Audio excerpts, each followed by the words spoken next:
ouvrir la Bible dans Actes au chapitre 3. Actes au chapitre 3.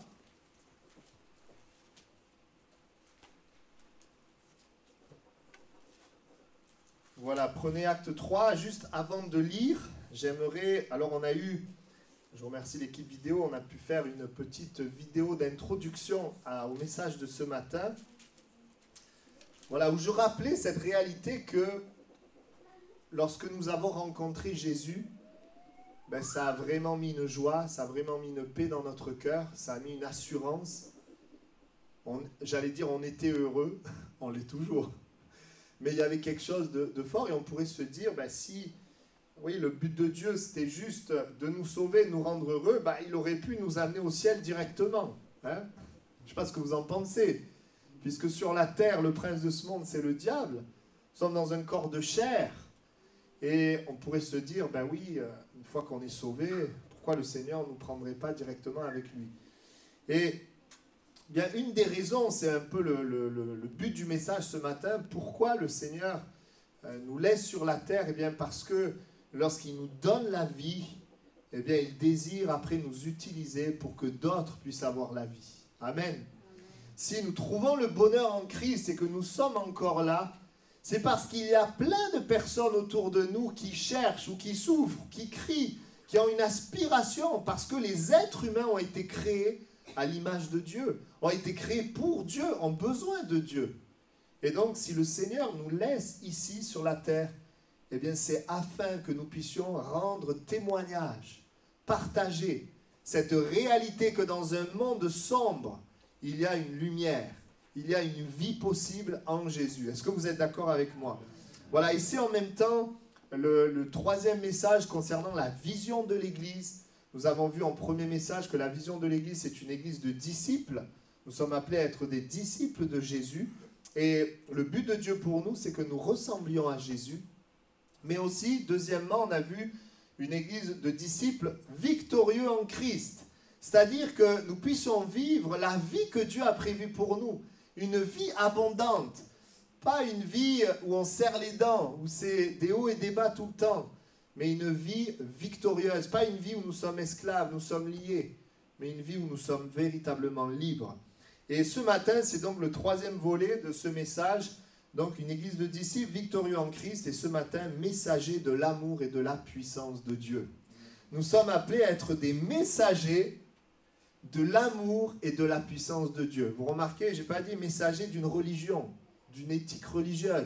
Non, messager de quelque chose dont le cœur de l'homme a besoin. Messager de l'amour et de la puissance de Dieu. Je ne sais pas si vous êtes d'accord avec moi, mais plus que jamais, les hommes ont besoin d'amour. Et ils savent, pour beaucoup d'entre eux, que l'amour humain est limité et décevant. Et ont besoin de puissance, parce qu'il y a dans nos vies tellement de choses qui sont là et qui nous limitent, qui triomphe de nous, oui, de puissance, messager de l'amour et de la puissance de Dieu. Et je voudrais rappeler que c'est le cœur de Dieu. Dans 1 Timothée au chapitre 2, verset 4, il nous est dit que c'est la volonté de Dieu que tous parviennent à la connaissance de la vérité. Voilà, Dieu veut que tous les hommes soient sauvés. Est-ce qu'ils le seront tous? Non, parce que les hommes ont le choix. Et que certains vont choisir de l'accepter, d'autres vont choisir de le rejeter. Il y a également Jean, chapitre 3, verset 16, que vous connaissez. Hein, Jean, chapitre 3, verset 16, et également le verset 17. « Car Dieu a tant aimé le monde qu'il a donné son Fils unique, afin que quiconque croit en lui ne périsse point, mais qu'il ait la vie éternelle. Dieu, en effet, n'a pas envoyé son Fils dans le monde pour qu'il juge le monde, mais pour que le monde soit sauvé par lui. » Amen. Ce texte nous dit que Dieu aimant le monde, eh bien, il veut le sauver. Amen. Le cœur de Dieu, c'est que les hommes puissent avoir la vie. Et donc, nous commençons notre lecture dans Actes au chapitre 3. Alors, la lecture va être un petit peu longue, mais je vous invite, eh bien, ensemble à bien écouter. Pierre et Jean montaient ensemble au temple à l'heure de la prière. C'était la 9e heure. Il y avait un homme boiteux de naissance qu'on portait et qu'on plaçait tous les jours à la porte du temple, appelé la Belle. pour qu'il demandât l'aumône à ceux qui entraient dans le temple. Cet homme, voyant Pierre et Jean qui allaient y entrer, leur demanda l'aumône. Pierre, de même que Jean, fixa les yeux sur lui et dit « Regarde-nous ». Et il les regardait attentivement, s'attendant à recevoir d'eux quelque chose. Alors Pierre lui dit « Je n'ai ni argent ni or, mais ce que j'ai, je te le donne. Au nom de Jésus-Christ de Nazareth, lève-toi et marche. » Et le prenant par la main droite, il le fit lever. Au même instant, ses pieds et ses chevilles devinrent fermes. D'un saut, il fut debout, et il se mit à marcher. Il entra avec eux dans le temple, marchant, sautant et louant Dieu. Tout le monde le vit, marchant et louant Dieu. Il reconnaissait que c'était celui qui était assis à la belle porte du temple pour demander l'aumône. Et il fut rempli d'étonnement et de surprise au sujet de ce qui lui était arrivé. Comme le boiteux qui avait été guéri ne quittait pas Pierre et Jean, tout le peuple étonné accourut vers eux au portique dit de Salomon. Pierre, voyant cela, dit au peuple, « Hommes israélites, pourquoi vous étonnez-vous de cela?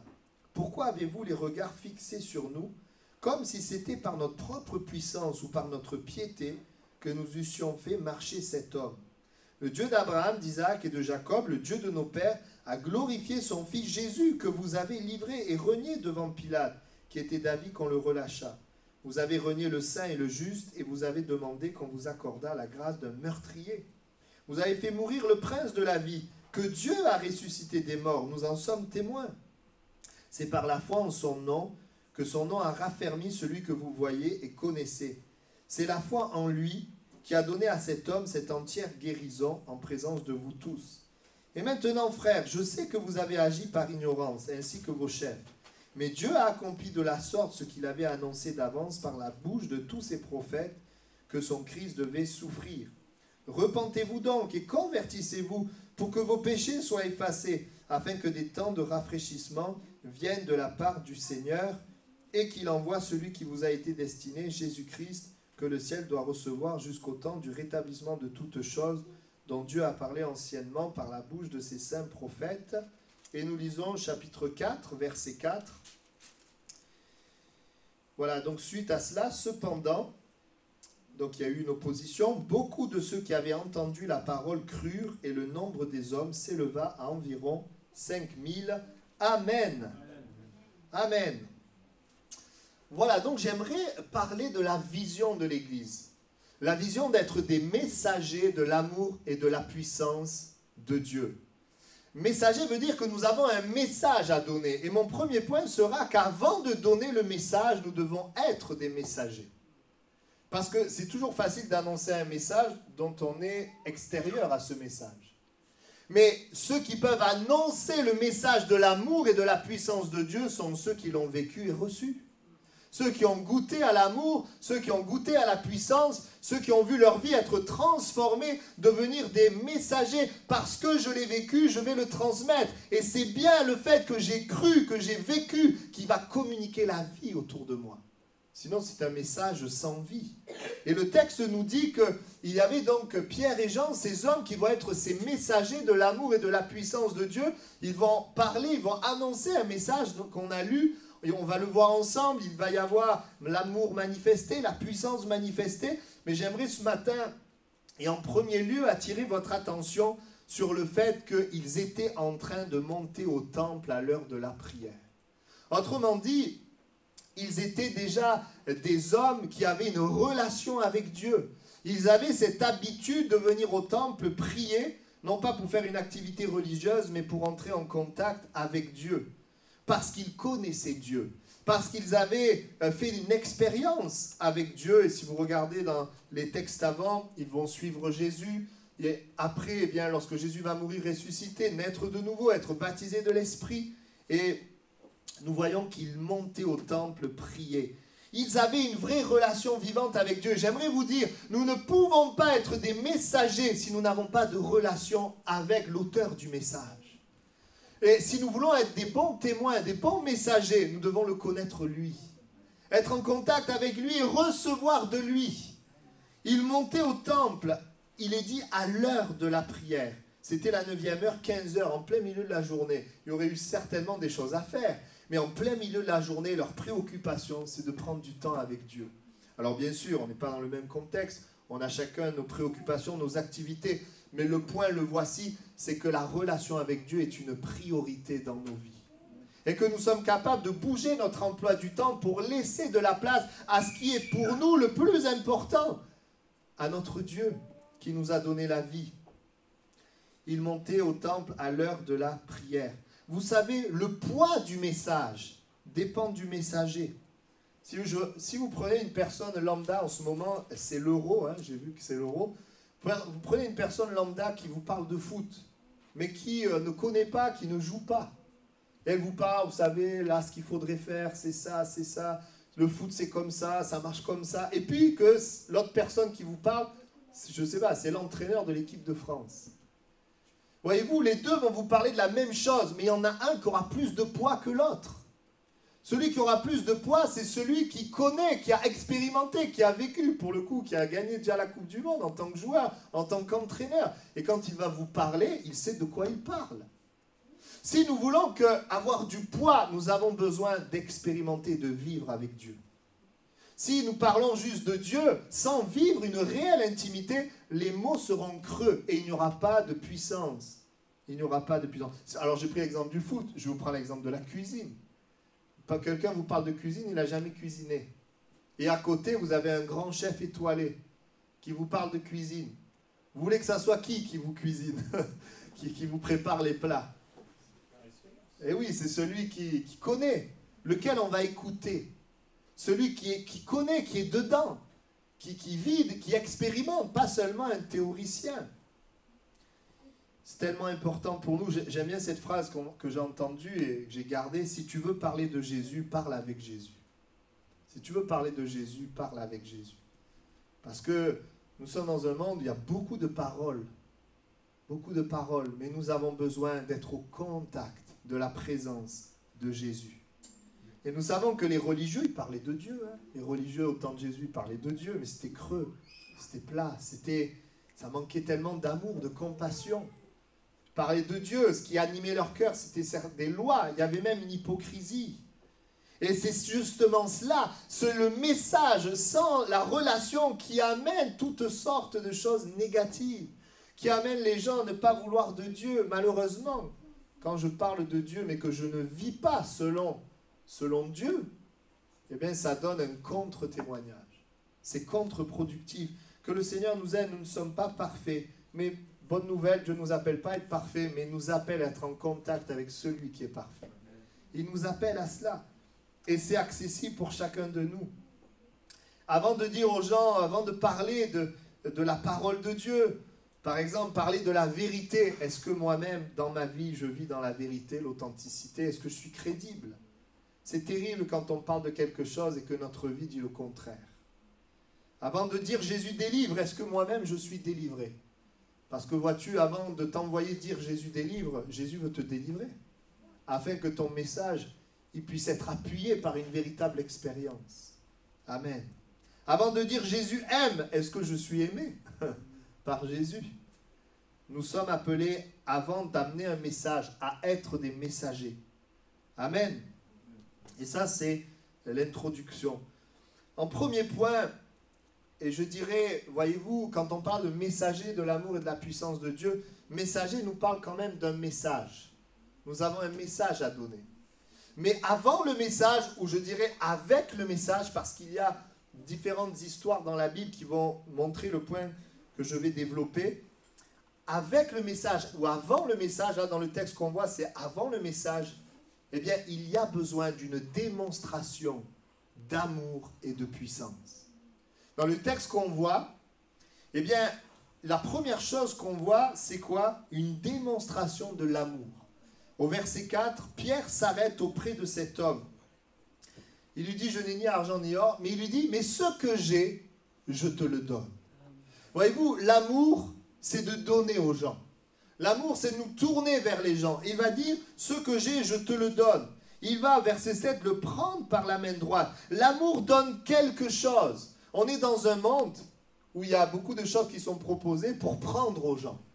Mais l'évangile, les messagers ne sont pas ceux qui viennent prendre aux gens, mais ceux qui viennent donner aux gens. Alléluia. Donner la vie. Donner l'importance que ces personnes ont au regard et aux yeux de Dieu. Donner ce que j'ai, je te le donne. L'amour donne quelque chose. Alors, pas forcément ce que le monde recherche. Lui, il voulait de l'aumône, il voulait de l'argent. Pierre ne lui a pas donné de l'argent à ce moment-là. Il lui a donné mieux que de l'argent. Il lui a donné une action de Dieu dans sa vie. Le monde donne des plaisirs pour tes sens. Dieu donne la vie pour ton cœur. Et c'est vrai que Dieu ne donne pas la même chose que ce que le monde donne. Mais ce que Dieu donne est bien meilleur que ce que le monde donne. Le monde donne la possibilité de réussir, de faire des performances. Dieu donne la possibilité de réussir l'amour, les relations. Le monde donne des choses qui se périment, qui expirent, qui se cassent, qui s'usent. Dieu donne la vie pour l'éternité. Dieu donne quelque chose qui ne s'use pas. Et nous avons le plus grand des cadeaux à donner. La vie éternelle, l'amour, la paix, la joie, tout cela dans la personne de Jésus-Christ.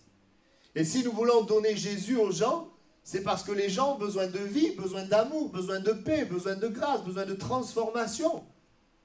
Alors on veut donner Jésus parce qu'en Jésus, il y a tout cela. Vous êtes d'accord que l'amour s'arrête auprès de quelqu'un pour donner, pour faire du bien.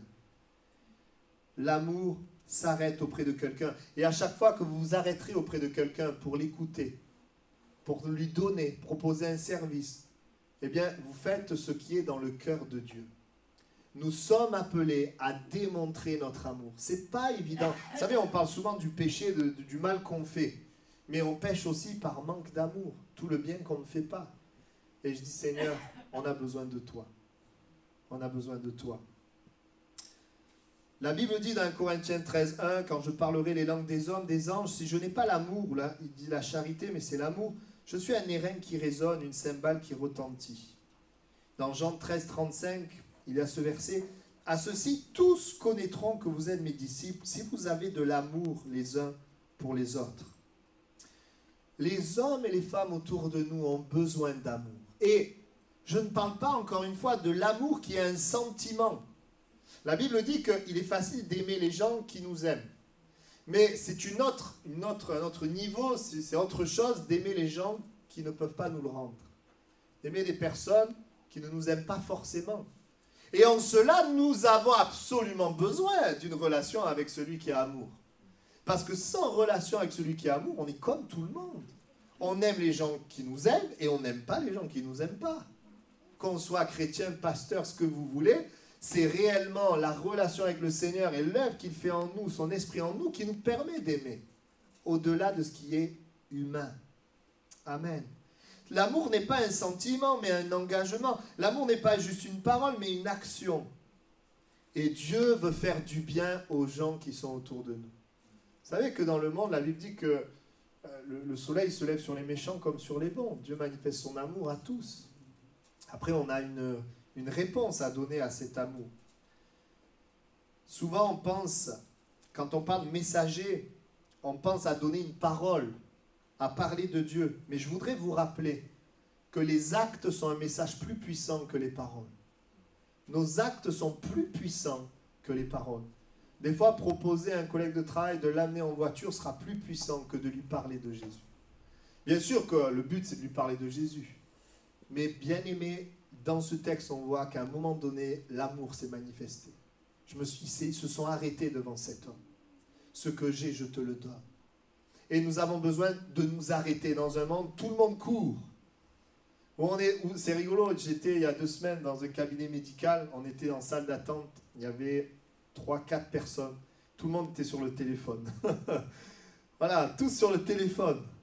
On est tous en train de communiquer, mais en fait on est tous seuls.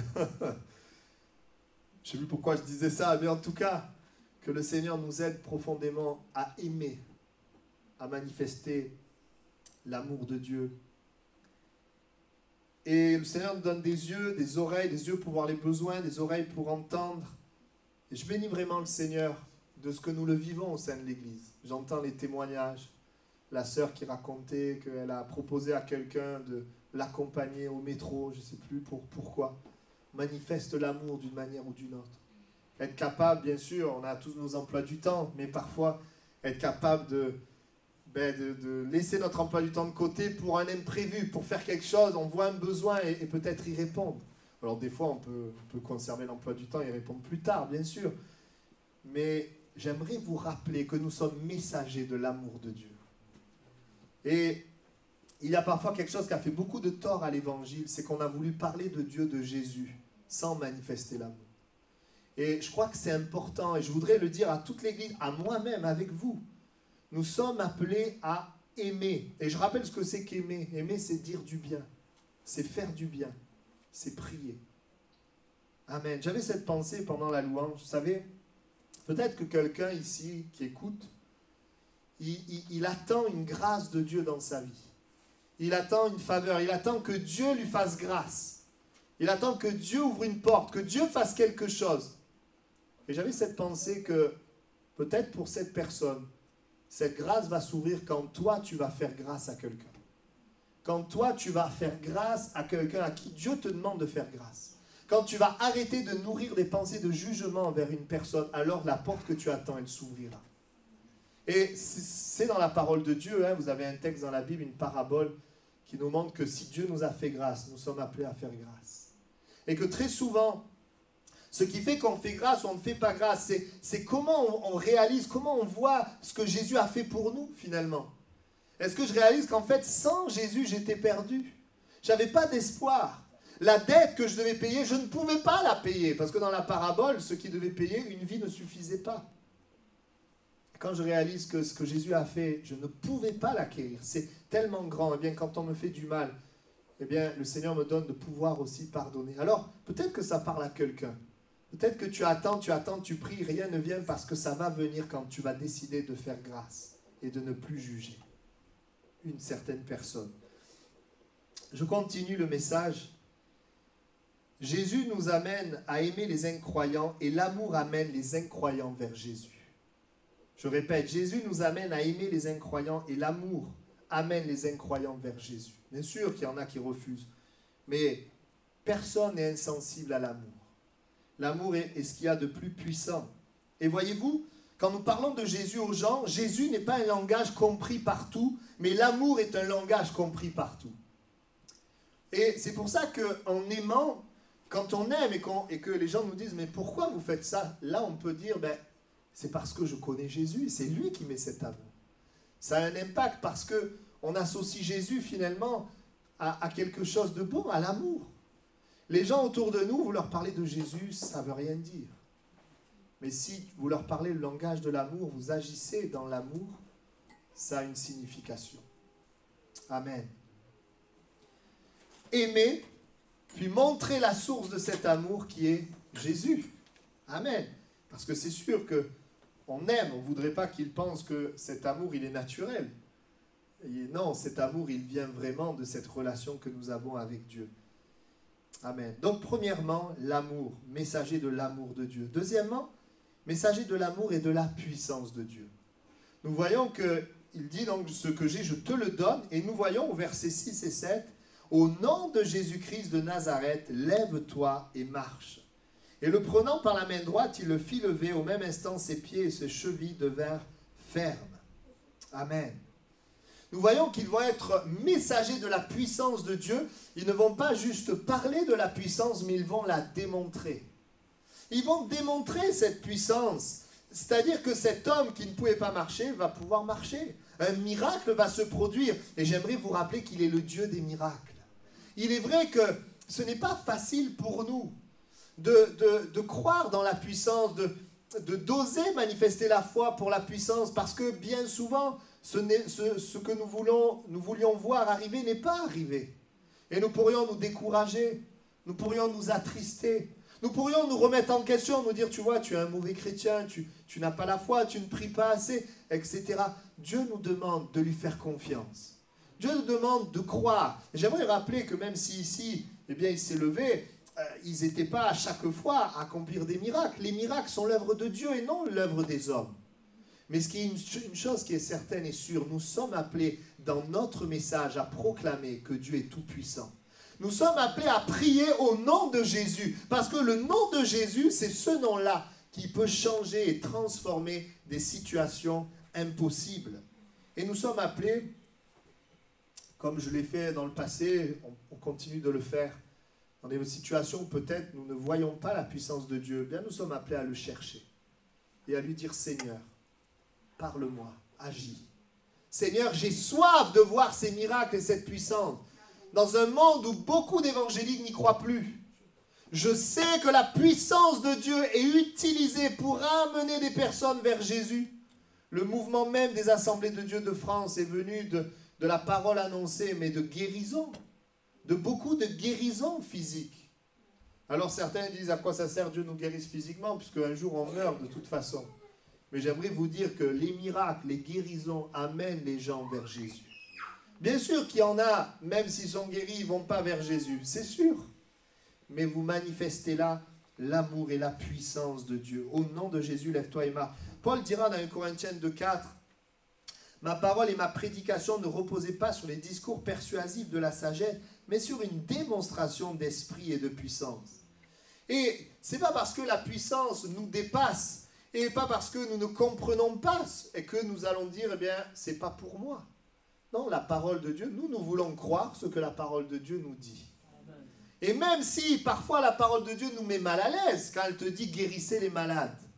La parole te dit guéris les malades. Moi au début j'entendais ça, je dis mais Seigneur, moi je prie pour les malades, mais ils ne guérissent pas. C'est pas facile, mais c'est un chemin. Nous sommes appelés à croire. Nous sommes appelés à marcher et dire Seigneur, tu l'as dit, et même si peut-être aujourd'hui je ne le vois pas, je le crois. Je vais marcher, tu vas m'enseigner, tu vas me parler et tu vas le faire. Je le crois. Et le Seigneur, eh bien, il commence à guérir. Et plus nous le croyons, nous le nourrissons, et plus il va guérir, il va se servir de nous, il va agir dans notre vie. Parce que c'est sa volonté. C'est son cœur et son désir. Et parce que les gens autour de nous ont besoin de savoir que Jésus a autorité sur leurs problèmes. Combien de gens angoissés, en dépression, cauchemars, pensées de mort, addiction, maladie, dysfonctionnement, oppression, péché, lien, etc. Ils ont besoin de la puissance de Dieu. Et nous sommes là parce que nous avons vécu la puissance de Dieu. Je pense que vous pouvez vous dire à vous-même que vous avez été aimé de Dieu et que vous avez vécu la puissance de Dieu. Et c'est là qu'il me disait non. Je lui dirais, si tu es né de nouveau, la réponse est oui. Parce que la nouvelle naissance, c'est par la puissance de Dieu. Et à un moment donné, il y a ce texte qui dit que Jésus, tout pouvoir lui a été donné dans le ciel et sur la terre.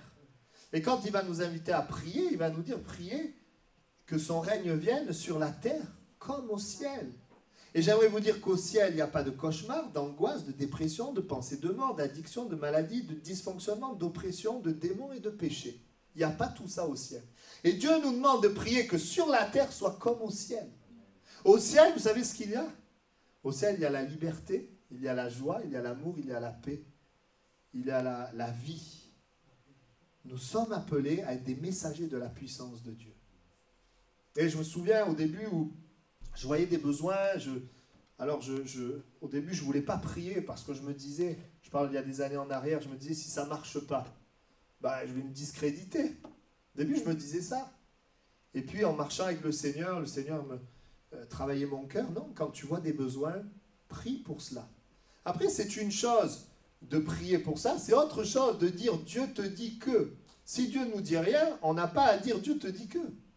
Parce que là, pour le coup, on peut se discréditer. Mais si Dieu ne nous dit rien, on agit selon la parole générale de Dieu. La parole générale de Dieu nous dit d'aimer et de croire dans la puissance de Dieu.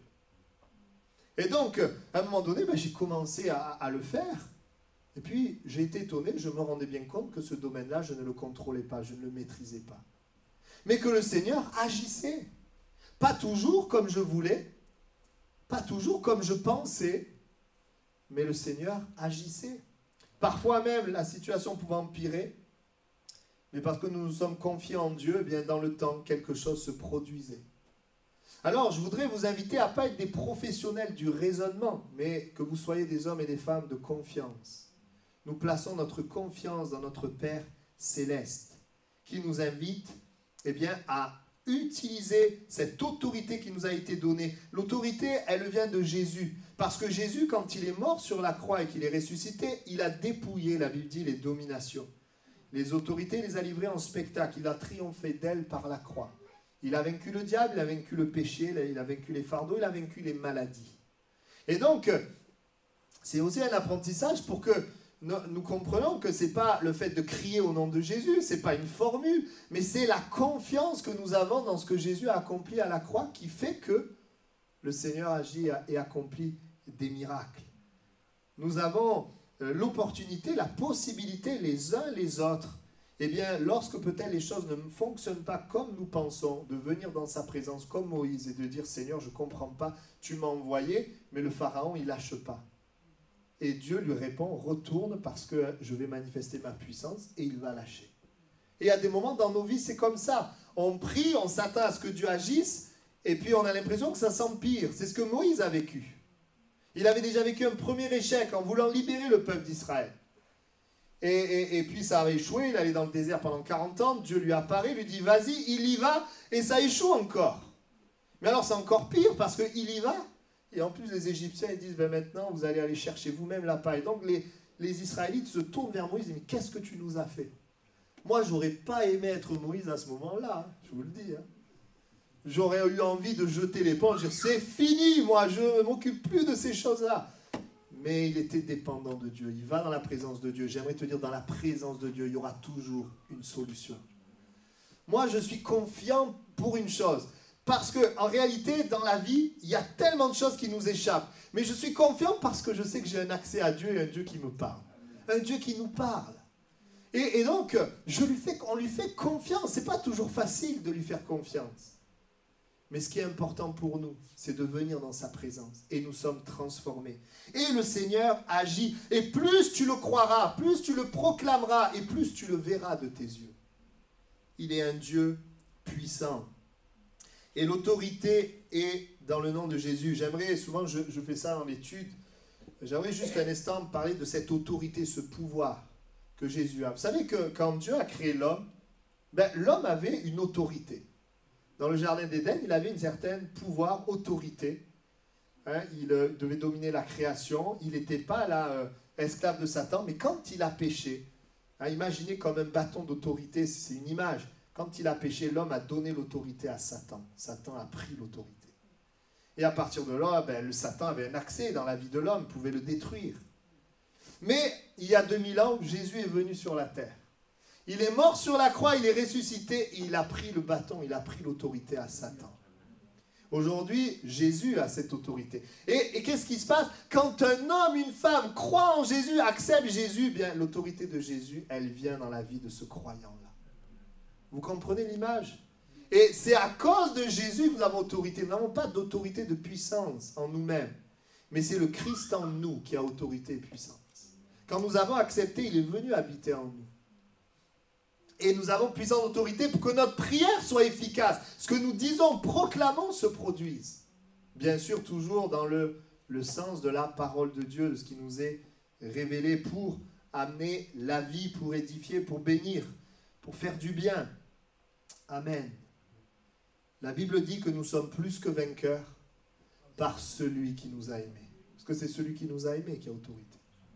Nous sommes plus que vainqueurs par celui qui nous a aimés. Et que la prédication de la croix, c'est une folie pour ceux qui périssent. Mais pour nous qui sommes sauvés, elle est une puissance de Dieu. Parce que c'est à la croix que Jésus a vaincu les ténèbres et tout ce qui vient contre l'homme, la maladie, le péché, toutes ces choses-là. Amen. Et aujourd'hui encore, peut-être quelqu'un m'écoute et a besoin de l'amour de Dieu et de la puissance de Dieu. Et aujourd'hui encore, avec mes frères et sœurs, on va prier pour que la puissance de Dieu se manifeste. Amen. Le Seigneur est bon parce qu'il nous encourage, parce qu'il nous montre, eh bien, qu'il agit. Et quand nous ne le voyons pas, nous lui faisons confiance. Vous savez, Dieu délivre, Dieu secourt, Dieu libère, mais il faut un contact avec lui. Si quelqu'un se noie et que vous avez un bateau avec un bateau secouriste qui est là, même si le bateau est là, la personne se noie, si la personne qui se noie, elle ne crie pas, elle ne fait rien, elle va se noyer. Les gens sont là, ils se noient, ils sont esclaves, ils sont vaincus. Pourtant, il y a un bateau de secouristes qui est là, il y a Jésus-Christ vivant qui est là. Mais à un moment donné, il faut un contact entre le noyé et le secouriste. Il faut que du bateau, le secouriste sorte et vienne sauver le noyé. Il faut que ce noyé, celui qui est en train de se perdre, il crie vers l'Éternel. Il demande à Dieu de l'aider, de le secourir. Alors, la Bible nous dit que Jésus, il agit, il répond. Je laisserai, il dirait, j'attirerai les hommes à moi, je laisserai personne. Tous ceux qui vont m'invoquer, je ne les laisserai pas comme ça, mais je me révélerai, j'agirai dans leur vie. Et j'aimerais dire, peut-être aujourd'hui, quelqu'un est là, il entend parler de la puissance, de l'amour, rien ne se passe. Tu as besoin de crier vers Jésus. Il y a besoin de ce contact avec Jésus. À un moment donné, vous savez, même si la parole est annoncée, il y a un pas de foi qu'il faut faire. Un pas de confiance. C'est quand on fait le pas de foi que tout change. Amen. Gloire à Dieu. Oui, entendre parler de Jésus ne sauve pas. Savoir qu'il y a un bateau ne sauve pas. Mais l'appeler jusqu'à ce qu'il vienne, ça peut nous sauver. Vous savez pourquoi? Parce que quand un malheureux crie, l'Éternel entend et le délivre de ses détresses. Amen. Mais voyez, il faut que le malheureux crie. Il faut que le malheureux crie. Et peut-être quelqu'un est là, ce matin, il écoute. Et il a besoin de crier véritablement de tout son cœur vers Dieu pour que quelque chose se passe. Et le Seigneur est fidèle. Amen. Alors quand les gens, ça veut dire quoi pour nous être messager de la puissance de Dieu? Ça veut dire que quand les gens nous diront leurs problèmes, eh bien nous prierons au nom de Jésus. Nous demanderons à Jésus d'agir dans leurs problèmes et de montrer sa puissance et son amour. Parfois on prie que si le problème ne dépasse pas ce qui est humain, car on a peur que ça ne marche pas. Mais on doit aussi parler par la foi et prier, surtout quand le problème dépasse ce qui est humain. C'est la mentalité du royaume de Dieu. Il est facile d'intellectualiser l'évangile, mais nous prêchons un évangile de miracle. Et même si les miracles nous mettent mal à l'aise, c'est un évangile de miracle. Et bien même si ça me met mal à l'aise parce que je n'en vis pas, eh bien je vais venir vers le Seigneur pour le vivre. Parce que je ne vais pas changer l'évangile pour faire quelque chose de plus simple, qui m'arrange. Non, je veux vivre l'évangile. La puissance de Dieu, Dieu n'a pas changé, il est le même. Et avec le Seigneur, il n'y a jamais d'échec, on peut toujours venir à lui et il nous aide, il nous montre. Je voudrais qu'on soit une église qui ne lâche pas, qui continue de croire ce que la Bible dit jusqu'à ce que nous le vivions. Et si on ne le vit pas encore comme nous aimerions, eh bien nous apprenons à connaître le Seigneur, à nous rapprocher de lui.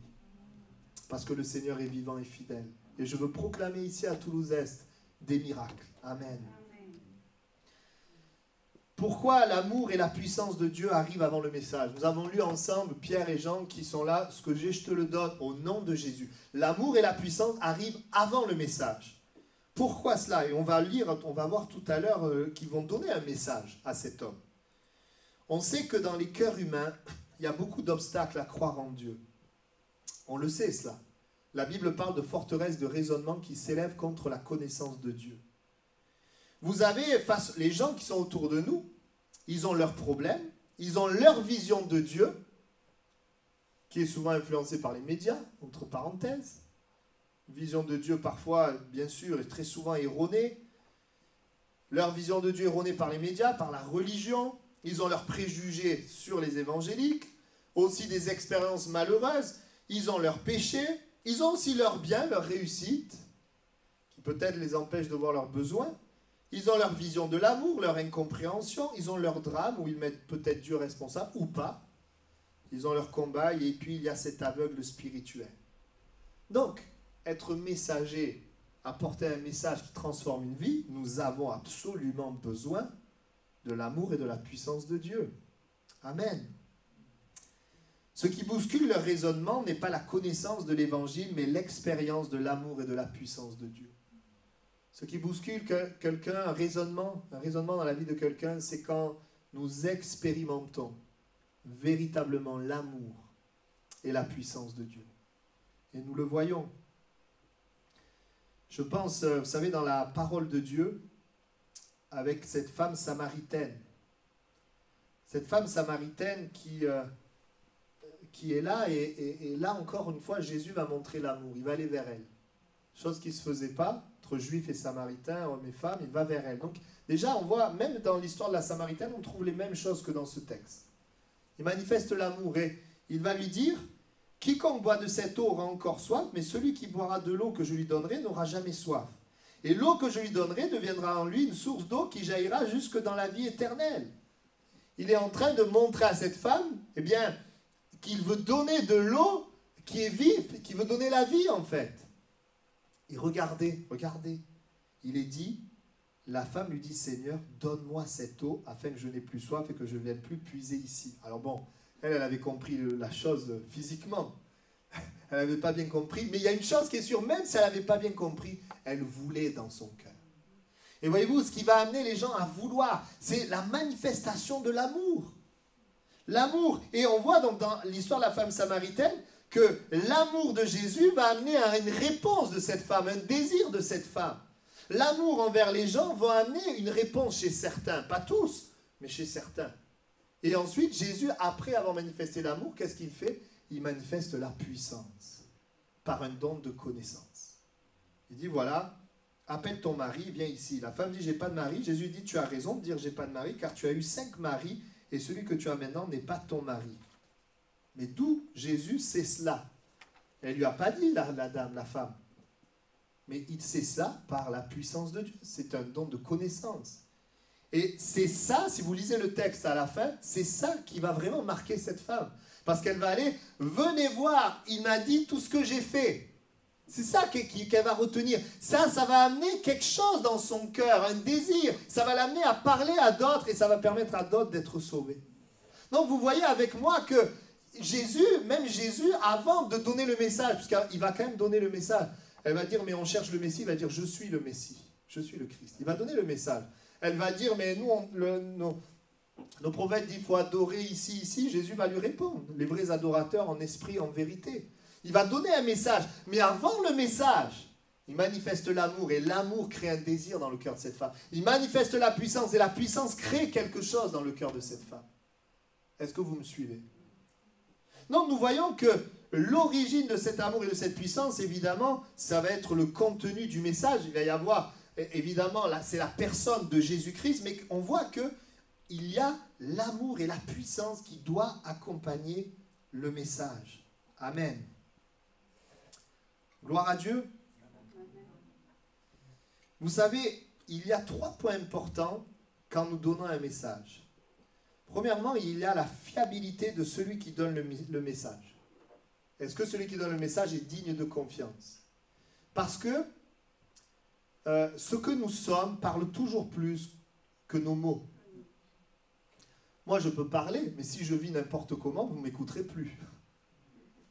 On regarde davantage la personne, ce qu'elle est, que son message. Et on écoute le message si on voit que la personne, il y a quelque chose de différent, quelque chose de Dieu. Donc, premier point, il y a la fiabilité de celui qui donne le message. Ensuite, deuxièmement, il y a la délivrance du message. On donne des éléments. Mais voyez-vous, il faut aussi donner des éléments qui sont compréhensibles aux gens. Parce que parfois, on peut dire des choses qui sont complètement incompréhensibles. J'avais noté un exemple. Si tu dis, est-ce que tu as été lavé dans le sang de l'agneau? Est-ce que tu es prêt pour le retour futur et les noces de l'agneau? À quelqu'un qui ne connaît pas Jésus, il va te regarder.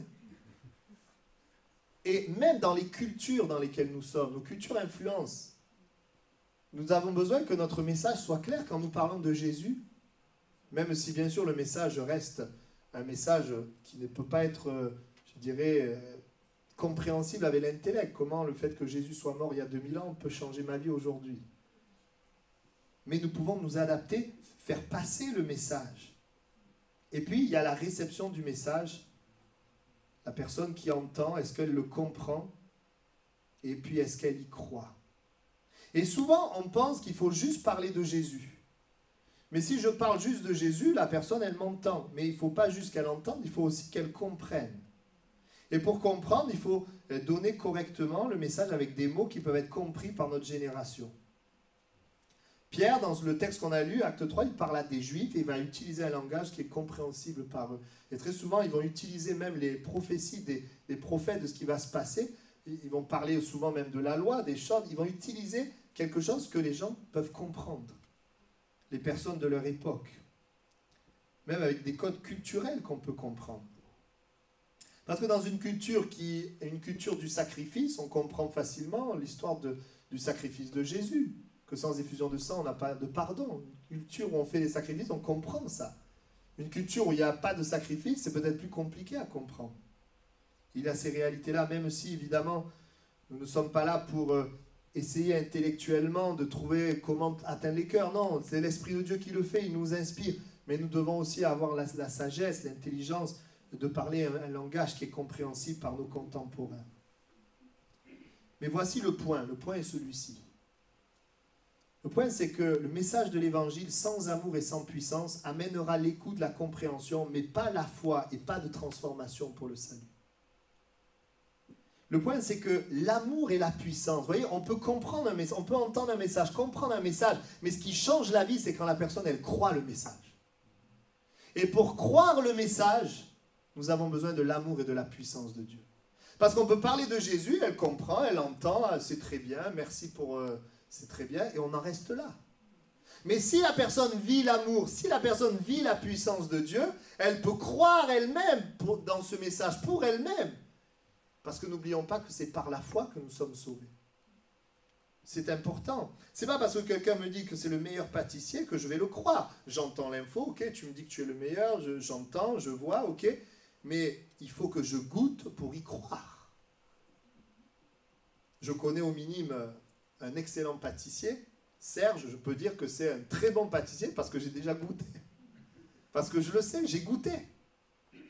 Et les hommes, les femmes autour de nous, n'oublions jamais, messagers de l'amour et de la puissance de Dieu veut dire, ils doivent entendre un message, mais ils doivent expérimenter quelque chose. Évidemment, il y a notre part, il y a leur part. Évidemment, s'ils ne veulent pas, on ne va pas donner à boire à quelqu'un qui n'a pas soif. Mais s'ils ont soif et que nous ne leur permettons pas, nous passons à côté de quelque chose. Nous sommes appelés à ce qu'ils goûtent. La Bible dit, goûtez, voyez combien Dieu est bon. Amen. Et la part la plus difficile n'est pas toujours la délivrance du message, mais l'amour et la puissance qui est censée l'accompagner. Dans ce texte, nous voyons que l'amour et la puissance arrivent avant, mais dans les actes des apôtres, nous voyons qu'elle arrive avec. Les disciples prêchaient l'évangile et Dieu confirmait sa parole par des signes, des miracles et des prodiges. Nous voyons que ça accompagnait, donc que je dise avant ou avec, peu importe. Ce qui est important, c'est qu'il y ait les deux. Je parle de Jésus, mort, ressuscité. Mais je vois la puissance aussi qui se manifeste. Amen. Je vois le temps qui passe, on va terminer. Maintenant, le contenu du message, versets 13 à 18.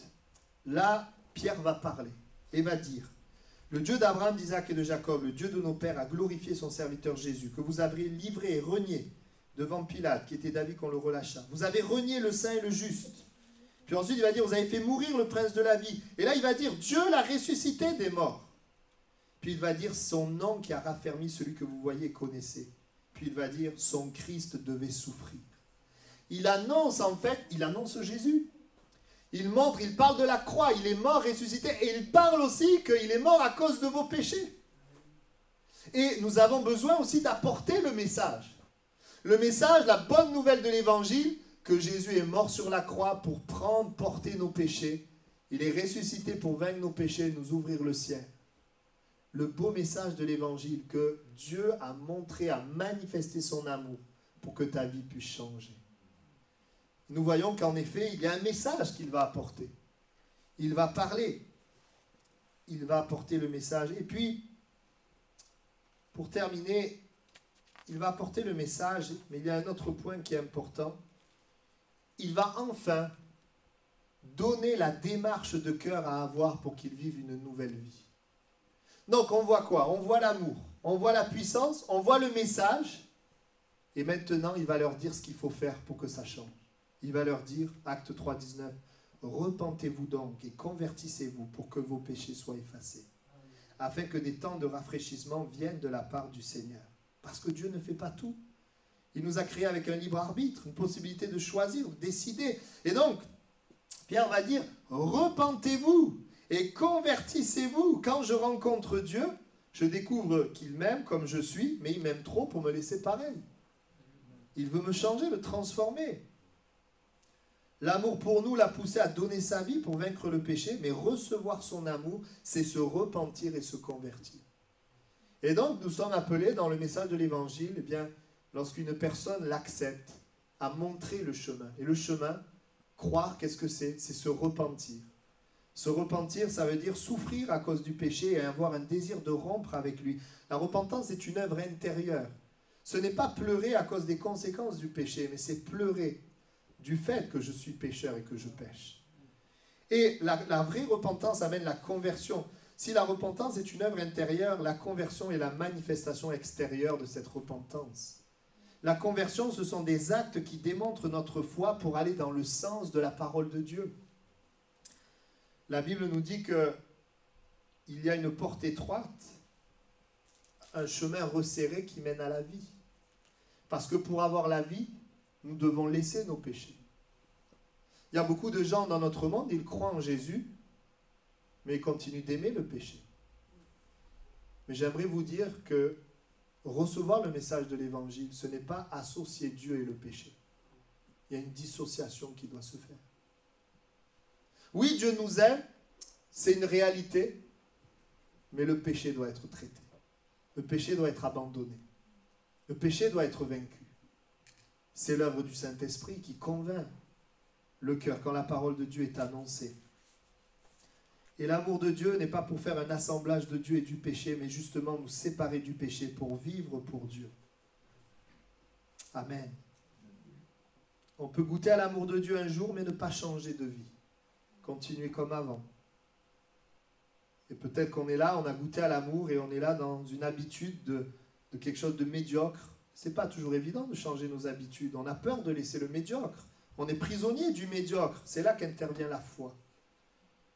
Donc soit on reste dedans par peur, soit on sort par la confiance dans l'amour. La vraie foi, elle nous libère du péché. Et c'est là que l'action de Dieu intervient pour te libérer du médiocre. Mais voyez-vous, avant d'être libéré du médiocre, il y a une part de foi. Parce que le médiocre, ben, on est dedans. C'est une habitude, ça nous tient. Et on a peur, qu'est-ce qui va se passer? Peut-être tu es là, mais si ma vie elle change, si je fais cette choix, cette décision, qu'est-ce qui va se passer? Mais c'est là que tu peux vivre la vraie vie chrétienne. Amen. Je termine simplement, j'ai parlé de la Samaritaine, mais dans l'histoire de la Samaritaine, on retrouve l'amour, on retrouve la puissance, on retrouve le message, et on retrouve également la parole. La Bible dit que même après que la Samaritaine, elle est annoncée à ceux qui étaient là, les Samaritains, il est dit que plusieurs de cette ville crurent à cause de la déclaration de la femme, il m'a dit tout ce que j'ai fait. Donc la puissance a eu un effet. Ensuite, il est dit que les Samaritains vinrent le trouver, Jésus, et le prièrent de rester auprès d'eux, et il resta là 2 jours. Jésus a bougé son emploi du temps, il est resté 2 jours avec eux. Ça, c'est l'amour. Ensuite, verset 41, un beaucoup plus grand nombre crurent à cause de sa parole, la puissance de la parole. J'aimerais vous dire quand même, je fais une parenthèse. Des gens peuvent croire à la parole sans voir la puissance, et des gens peuvent croire à cause de la puissance sans avoir connu encore la parole. C'est pour ça que quand nous témoignons, même si on n'a pas eu l'occasion de prier pour que la puissance se manifeste, Dieu peut s'en servir pour amener la conversion. Et quand nous prions que quelque chose se passe, même si on n'a pas encore pu annoncer le message de l'Évangile, Dieu peut s'en servir aussi pour que la personne se tourne vers Jésus. Un plus grand nombre crurent à cause de sa parole. Et puis la foi personnelle, verset 42, il disait à la femme, ce n'est plus à cause de ce que tu as dit que nous croyons, nous l'avons entendu nous-mêmes, et nous savons qu'il est vraiment le sauveur du monde. Il y a eu leur propre démarche personnelle. Il y a eu à un moment donné un pas de foi, la foi véritable. On va incliner nos têtes ensemble, on va prier. Si le but de Dieu était juste d'être heureux, il nous aurait pris au ciel, mais nous sommes encore là. Parce que le Seigneur veut que d'autres connaissent et vivent le message le plus extraordinaire du monde. Dans le témoignage, le message de l'Évangile, l'important c'est le messager. Cherchons à dépendre de Dieu. Et puis, prenons du temps avec ces personnes, l'amour. Comme Jésus mangeait avec eux. Les repas, les services rendus, les attentions, les aides, la puissance. Que les gens voient le surnaturel de Dieu. Prions pour les malades, pour leurs problèmes. Le message. Que les gens connaissent la bonne nouvelle. Jésus est mort et ressuscité par amour pour toi, pour te sauver, te donner la vie. L'acceptation du message, montrant la démarche à avoir avec leur cœur, amener à une décision sans compromis, repentez-vous et convertissez-vous. Voici les quelques étapes du messager de l'amour et de la puissance de Dieu. Est-ce que ce matin, tu désires être ce messager? Nous allons prier maintenant. Et je crois que plusieurs nous le sommes et nous voulons ne pas perdre ces points de vue, l'amour, la puissance, le message, amener les cœurs à s'engager, à prendre une décision, quand bien sûr le cœur est déjà touché. On va prier le Seigneur et j'aimerais prier, puis j'aimerais aussi prier pour ceux qui nous écoutent, que ce soit ici ou par la vidéo, et qui ont besoin dans leur vie, qui n'ont pas encore donné leur vie à Jésus, mais qui ont terriblement besoin de l'amour, de la puissance de Dieu, de ce message de l'Évangile. Prions d'abord pour nous les croyants. Seigneur, ensemble, nous voulons, c'est la vision de l'Église, soyons des messagers de l'amour et de la puissance de Dieu. Nous voulons te prier pour que dans notre témoignage, il y ait ces aspects-là. Donne-nous, Seigneur, d'abord, en premier lieu, d'être à ton contact, d'être des vrais croyants, des vrais chrétiens, qui ont une relation, Seigneur, de cœur à cœur avec toi. Et je prie, ensemble, que nous puissions manifester l'amour, qu'il y ait une joie à aimer. Donne-nous, Seigneur, de voir les besoins, d'entendre. Et donne-nous aussi cette hardiesse, cette foi, Seigneur, pour voir le miracle se produire dans la vie de ceux et de celles qui sont là. Et puis, tu nous appelles aussi à donner le message. Tu nous appelles à annoncer ce message puissant de la croix, ta mort et ta résurrection, et la signification de ce message.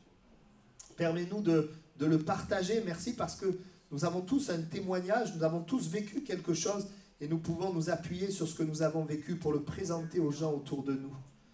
Je te prie aussi de nous aider lorsque des cœurs sont ouverts à amener, Seigneur, ces personnes à cette décision, à montrer le chemin de la repentance, de la conversion, de la foi vivante qui nous délivre, Seigneur, qui nous libère réellement, qui nous donne une vraie liberté. Je prie que tu fasses de chacun d'entre nous des messagers de l'amour et de la puissance de Dieu. Amen. Amen. Et on reste dans le recueillement. Si ce matin vous êtes là, vous ne connaissez peut-être pas Dieu, vous n'avez pas encore, vous n'êtes pas positionné pour Dieu, mais que dans votre vie, vous avez besoin d'amour, que dans votre vie, vous faites face à quelque chose qui est plus fort que vous, et que vous voulez expérimenter la puissance de Dieu, eh bien, je vais vous inviter à faire comme ce noyé qui crie vers le bateau de secouriste, qui dit « Seigneur, aide-moi, aide-moi », parce que Jésus nous laisse le choix. Et si ce matin, tu cries à Dieu pour ton problème, tu dis « Seigneur, aide-moi », eh bien, le Seigneur va agir et j'aimerais prier pour toi, pour elle. Si quelqu'un aussi dans ce lieu est concerné, vous pouvez lever la main, je vais prier. Ceux par vidéo peuvent prier simplement. Oui, je vous vois. Amen. Amen. Et puis les chrétiens, vous voulez bien vous unir à moi. On prie ensemble, on s'accorde. Et on demande cela au Seigneur, simplement, Seigneur, pour ces mains levées. Et pour les personnes qui regardent cette vidéo, nous prions afin que tu écoutes leurs cris ce matin. Tu écoutes le cri de leur cœur. Tu te lèves. Et d'une manière ou d'une autre, tu manifestes ton amour dans leur vie. Tu leur montres ton amour. Tu sais, Seigneur, comment leur parler, comment toucher leur cœur. Tu montres ta puissance dans leur vie. Tu interviens là où ils ont essayé. Alors qu'ils déposent les armes, tu prends les armes et tu combats pour eux. Merci de ce que tu fais ce matin. Merci pour ce que tu fais ce matin. Je le proclame. Et je proclame la puissance du nom de Jésus. Je déclare la victoire du nom de Jésus sur la maladie, sur les fardeaux, sur les tempêtes, sur les addictions. Je déclare la puissance du nom de Jésus. Et je déclare, Seigneur, ton amour. Parce que tu les aimes, Seigneur, tu interviens. Amen. Amen.